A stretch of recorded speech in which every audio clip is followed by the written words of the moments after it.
PS2, Yeah. when you see him out there on the field, what makes him elite, Yeah. Chris? Because like I don't know exactly what I'm looking at, but he's big, Yeah. and it looks like he kind of like floats on the grass. Like Yeah. he's so smooth. What do you see from PS2?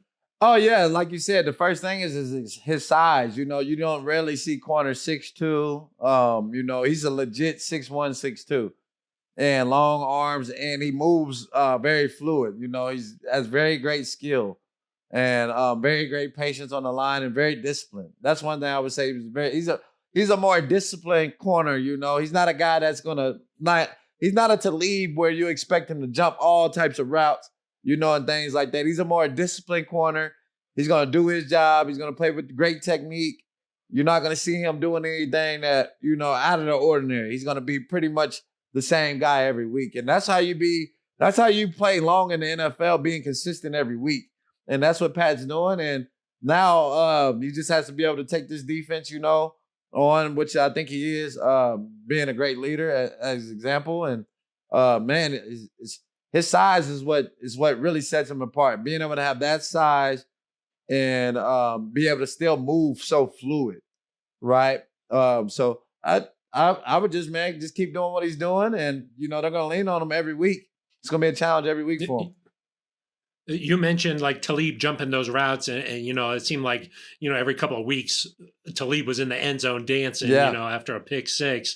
How can Surtain incorporate a little bit of some of that into his game, where you feel like, okay, last week for example, he shut down DK Metcalf, right? He had a great game, but it didn't feel like he impacted the outcome of the game. Really. Yeah. How can he make some more of those game changing plays?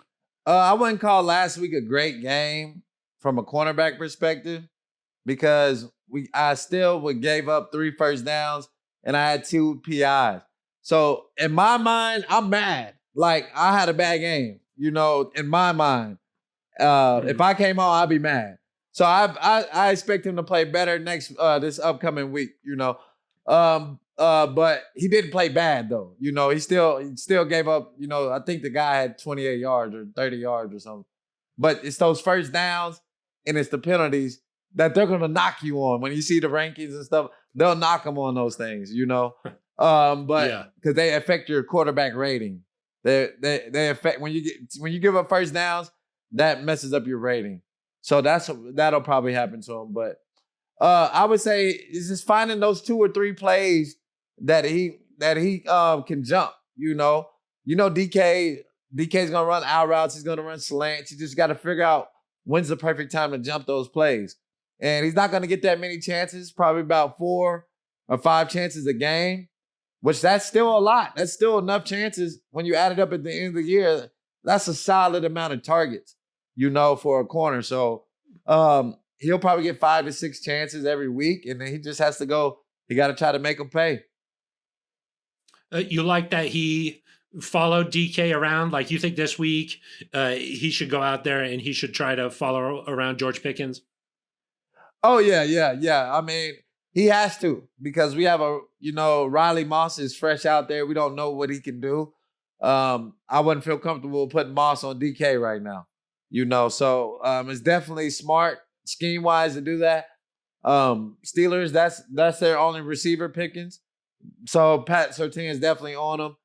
I got to look at the other 2 and 3 receivers. Do you have a list of those guys? Do you know? I don't have them on there, but George is like their guy. Yeah. So like, you think he's got to follow him? Yeah, he has to follow. And they, and Moss will play off of him, and J Mac will play off of him. And I wish J Mac was the one on Lockett. I think that would have been a better matchup. And I would like Moss on Jackson Smith last week. So it's all about matchups and things like that. And what makes it tough sometimes is that J-Mac he has to go outside some. So we can get the right matchups. So, that would be my only thing as a coach. If I would, my advice, I would say, man, hey, let J-Mac go outside and guard Lockett some too. I think he would have been able to shut him down. Okay. It sounded like you knew a lot about how that cornerback rating system works. I mean, is that something you're checking out after every game?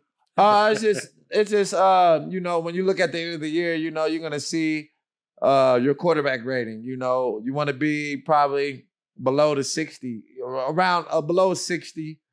You know, quarterback rating. Anything below quarterback rating of 60, you're pretty much getting cooked. And you know, they catch a lot of first downs on you. So that's kind of our judgment. You know, our standard. You want to look at how many touchdowns you give up, how many yards you're giving up, catches, yak, you know, things like that, and try to be low on the totem pole on that. So I think that's something every DB is looking at for sure. And then the coach is going to give it. He's going to let you know also. You played with Champ Bailey. You see any similarities to Champ and Pete and Pat? Man, I would say the technique wise, definitely. Is just Pat is different just because he's bigger than everybody, right? He has 2 inches on Champ, you know. So that would be. It's hard to compare this guy. I would compare him more to like a Talib size, you know. Sherman, bigger guys, you know, these are big corners, you know. I would compare him to those guys, you know. Champ would probably be Champ Revis, you know, those that height area, you know. But Surtain, man, he's on the pace, man. He can, I mean, all the accolades and everything's out there for him to go get. So he definitely has a chance to definitely be Hall of Fame easily. I think he's already got an All-Pro, Pro Bowls. Yep. So it's right there for him. So all he has to do is go out there and make the plays, man, and get some wins. Hopefully get us a Super Bowl, and he'll have a great career.